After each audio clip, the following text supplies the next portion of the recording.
Well, we are in the final days and hours leading up to Hannover Messe 2026, and I'm here with Torey Penrod-Cambra. Torey's the co-founder and chief communications officer at HighByte.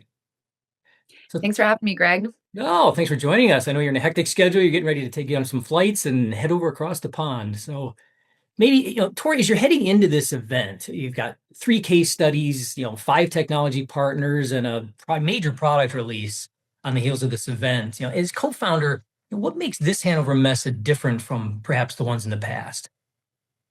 Yeah, so this will be my 4th Hanover with HighByte, and I think every year we just see the conversations mature so much. Certainly, we've matured as a business and the product has matured, but it's really the market as a whole and across all industries, how they're thinking about data engineering, industrial data ops. And I think AI has really shined a spotlight on that this year, where the manufacturers and industrial companies we're working with have really seen how important data contextualization is to being able to work with this industrial data for many different applications, for AI, for analytics, for machine learning, for all those use cases they've been trying to accomplish for the last 20 years. So I would just say this year is different in that our footprint is bigger. We're in more spaces. We're bringing more people. We have over 30 pre-booked meetings. So it's going to be a hectic week, but one that I always look forward to every year because it's such a great opportunity to meet in person with our partners and customers. Absolutely. Yeah, and I know on the heels of that, I know you're planning a live demo with Siemens and Snowflake, RapidMiner, I think Mendix as well. Maybe if you could kind of peel the onion a little bit, what problem does this solution solve for a manufacturer that none of them could solve alone? Yeah, I think this demo is a good example of us working in the partner ecosystem. I mean, HighByte's entire value comes out of the systems that we connect to, both the source and target systems. So those relationships and partnerships are so important for us and so important for our customers to ensure interoperability. I think this particular demo is a great example of there are so many vendors and so many products in the market. So how do we simplify it for customers and say, this is a recipe that we know works? And in this particular case, the demo is with a CNC machine, and they're looking at predictive asset maintenance. But certainly, this architecture can be scaled to address many other use cases. Predictive asset maintenance, I think, is a great example and a great starting point because it's so common and pervasive across so many industries and customers, and it's easy to measure the impact of it in terms of downtime and asset availability. But I mean, I love this reference architecture because it can accomplish so many things. And this group of partners we work so well together.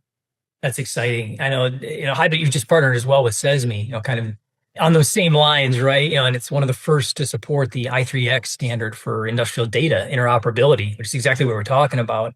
Maybe if you can, why is that important for the industry? Yeah, CESMII caught our attention a couple years ago, and then the closer we followed, we realized how aligned our values and our mission and our belief in openness and availability of data across different vendors, how much we shared that with one another. And that's why our Chief Technology Officer, Aaron Semley, joined the working group for i3X. And he's joined by some awesome minds from different, both the vendor side and end users across the industry to really work on this standard. And I'm careful because I don't want to hype things up too much. I know we're guilty of doing that a lot in industry, but I really think that i3X has a lot of promise. It's really exciting. I think it's an interesting standard in that it kind of takes the best pieces of standards that have been around for a while, like OPC UA or MQTT, and addresses some of the limitations that they have.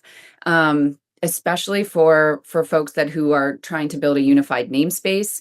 i3X offers a direct API into the factory. And I think this is a good example of a standard that's not replacing other standards, but wrapping and extending others. And yeah, I'm just really excited to see where it's going to go. I know CESMII has a big announcement planned for the week of Hanover, and we're excited to help share that announcement. I think That's what I'll say about a that. lot of other people are excited too to hear about it. The last question, I know you got to prep and you're probably getting on a flight later today. Am. Torey, what are you most proud of showcasing this year at Hannover Messe from a personal standpoint and maybe from HighByte's perspective as well? I mean, for me, it's always customer stories. So I think the most exciting thing to say is not features or functionality or demos, even what we've added. It's what customers do with it. That's what's important, right? So you'll hear us present from the AWS Theater Stage case studies with both Alcon and Bear. And then from the Microsoft Theater Stage, you hear us present a case study with National Grid. So across pharmaceuticals and utilities, it seems like those are very different industries, and yet so many of our customers share the same problems and we're able to address them. So customer stories, it's always my favorite part. Fantastic. Well, safe travels. Have a fantastic show, and best of luck to you and the team.